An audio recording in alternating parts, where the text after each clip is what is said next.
अस्सलाम वालेकुम एवरीवन। आज हम एक फ़िज़िक्स का इम्पॉर्टेंट टॉपिक पढ़ेंगे जो कि है टर्निंग इफ़ेक्ट ऑफ फोर्स। अब टर्निंग इफ़ेक्ट फोर्स के अंदर कुछ बेसिक कॉन्सेप्ट्स हैं जो कि rigid body, line of action of force, axis of rotation और मोमेंट आर्म के हैं। अब टर्निंग इफ़ेक्ट ऑफ फोर्स के अंदर सबसे पहले हम ये जो स्टेटमेंट है इसका मतलब जानेंगे कि ये जो स्टेटमेंट है इसके वर्ड्स हैं बेसिकली इनका मीनिंग क्या है। ठीक है, तो टर्निंग हम कहते हैं रोटेशन को, इफ़ेक्ट रिज़ल्ट को, और फोर्स होती है पुश और पुल।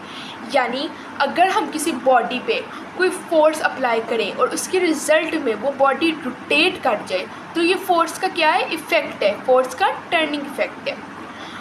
फॉर एग्ज़ाम्पल अगर मेरे पास एक बॉडी है,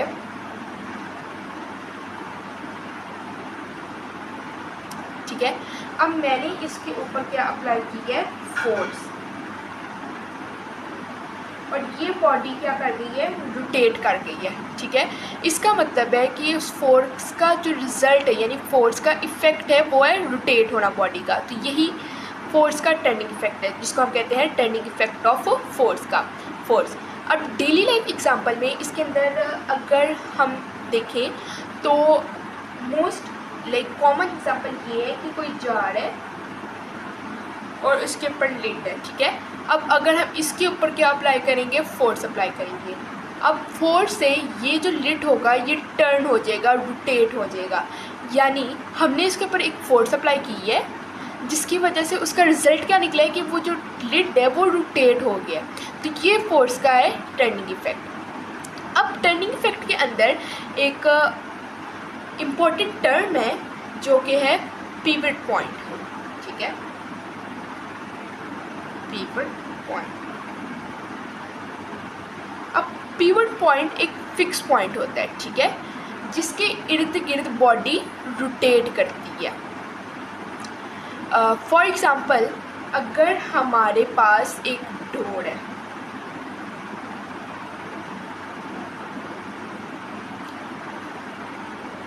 अब डोर का पिवट पॉइंट क्या हुआ, डोर का पिवट पॉइंट ये है, ठीक है, जिसके इर्द गिर्द वो रोटेट कर रही है। ठीक है, डोर जो है वो रोटेट हो रहा है। अगर हम डोर ओपन करेंगे तो वो ओपन होगा या फिर क्लोज होगा तो वो अपने इस पॉइंट के गिर्द रोटेट करेगा। ठीक है, इसको हम क्या कहते हैं, पिवट पॉइंट। ये था basic concept turning effect of force का। अब नेक्स्ट हम पढ़ेंगे रिजिड बॉडी। अब नेक्स्ट हमारा टॉपिक है रिजिड बॉडी। ठीक है, रिजिड बॉडी की वर्ड्स की पहले हम ब्रेक डाउन करते हैं।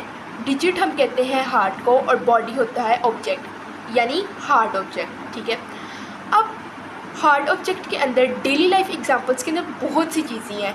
जैसे आप अपने आसपास देख लें, आपको स्टोन्स नज़र आएंगे, ईंटें नज़र आएंगी, रूलर नज़र आएगा, चेयर नज़र आएगी। ये जितनी भी चीज़ें ये क्या है, रिजिड बॉडी है। अब रिजिड बॉडी की जो जनरल डेफिनेशन वो यही है कि अगर हम किसी बॉडी पे फोर्स अप्लाई करें, ठीक है, और वो अपनी जो शेप है वो चेंज ना करे,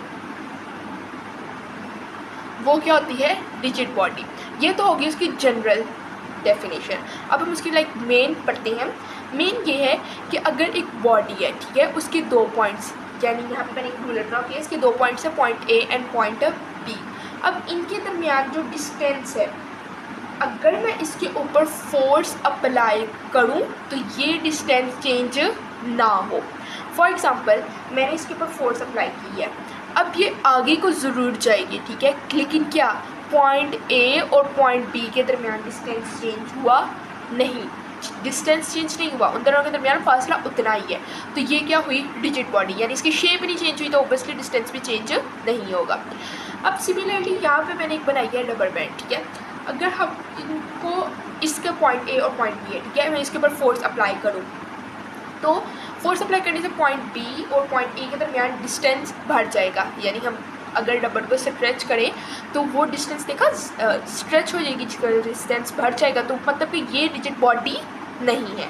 सिमिलरली किसी की मेरे पास जैसे एक बोर्ड मार्कर है, ठीक है। अब बोर्ड मार्कर का ये पॉइंट ए है, ये पॉइंट बी है। अब इनके दरमियान जितना डिस्टेंस है मैं इसको खींचूँ, फोर्स जितनी मर्जी अप्लाई करूँ, इसका डिस्टेंस चेंज नहीं होगा। इसका मतलब क्या है कि ये जो बॉडी है ये एक रिजिड बॉडी है। अब रिजिड बॉडी के बाद जो हमारा नेक्स्ट टॉपिक है वो है एक्सिस ऑफ रोटेशन। अब नेक्स्ट जो हमारा टॉपिक है वो है एक्सिस ऑफ रोटेशन। एक्सिस हम कहते हैं लाइन को, रोटेशन रोटेट या टर्न, ठीक है। अब एक्सिस ऑफ रोटेशन को हम समझने के लिए सबसे पहले एक जनरल एग्जांपल लेते हैं, वो है टायर की, ठीक है। अब टायर की इस पॉइंट को ना हम एक्सल कहते हैं, मतलब कि ऐसा पॉइंट जिसके इर्द गिर्द बॉडी रोटेट करे, ठीक है, उसको हम कहेंगे axis of rotation. Axis of rotation की जनरल जो डेफिनेशन वो यही है कि जितनी भी पॉइंट हो, ठीक है, बॉडी अगर रोटेट कर रही है तो वो एक लाइन, एक इमेजिनरी लाइन या फिर एक पॉइंट के गिर्द रोटेट करती है, ठीक है। उस जो पॉइंट है उसको हम कहते हैं एक्सिस ऑफ रोटेशन। अब ये हमारे पास एक डोर है, ठीक है। अब इस डोर का जो एक्सिस ऑफ रोटेशन यानी अगर हम डोर ओपन करें या क्लोज करें, अब ये वाले पॉइंट के इर्द गिर्द ना डोर रोटेट होगा, ठीक है। तो ये वाला पॉइंट इसका क्या कहलाएगा, एक्सिस ऑफ रोटेशन। उम्मीद है कि आपका ये वाला कॉन्सेप्ट क्लियर हो जाएगा। अब नेक्स्ट हम पढ़ेंगे line of action of force. अब नेक्स्ट हमारे पास है line of action of force. अब ये हमारे पास डोर है, ठीक है। अब डोर के ना इस पॉइंट पे हम फोर्स अप्लाई करते हैं, हैंडल पे फोर्स अप्लाई की जाती है ना, तो हैंडल यही वाला पॉइंट है। अब जिस पॉइंट पे हम फोर्स अप्लाई करेंगे उस पॉइंट को हम कहते हैं line of action of force, ठीक है। हमने जैसे अभी पिछले टॉपिक में पढ़ा कि ये हमारे पास होता है एक्सिस ऑफ रोटेशन, यानी वो पॉइंट जिसके गिर्द बॉडी रोटेट करती है, और वो पॉइंट जिस पर फोर्स अप्लाई की जाती है बॉडी को रोटेट करने के लिए, वो पॉइंट कहलाता है line of action of force. Action होता है काम, force push and pull, and line एक पॉइंट, ठीक है। तो वो पॉइंट जिस पे हम फोर्स अप्लाई करें और बॉडी रोटेट कर जाए तो उस पॉइंट को हम कहते हैं line of action of force. अब नेक्स्ट हमारा लास्ट टॉपिक है मोमेंट आर्म। अगर हमें अब पिछले सारे टॉपिक समझ आ गए हैं तो मोमेंट आर्म समझना कोई मुश्किल बात नहीं। चले हम उसको समझते हैं। अब नेक्स्ट हमारे पास लास्ट टॉपिक है मोमेंट आर्म। अब मोमेंट आर्म अगर तो हमें पिछले सारे टॉपिक रखते हैं तो मोमेंट आर्म बहुत ईजी टॉपिक है, ठीक है। हमने दोबारा डोर की एग्जाम्पल ली है। अब मोमेंट आर्म होता है the perpendicular distance between the axis of rotation and the line of action of force, ठीक है।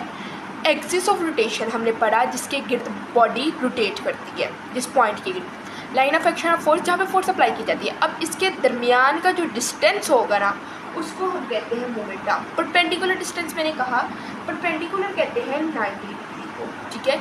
तो एक्सिस ऑफ रोटेशन ये वाला पॉइंट है, ठीक है, और ये वाला इसका लेंथ है। तो यहाँ पे कितने डिग्री का एंगल बन रहा है, 90 डिग्री का।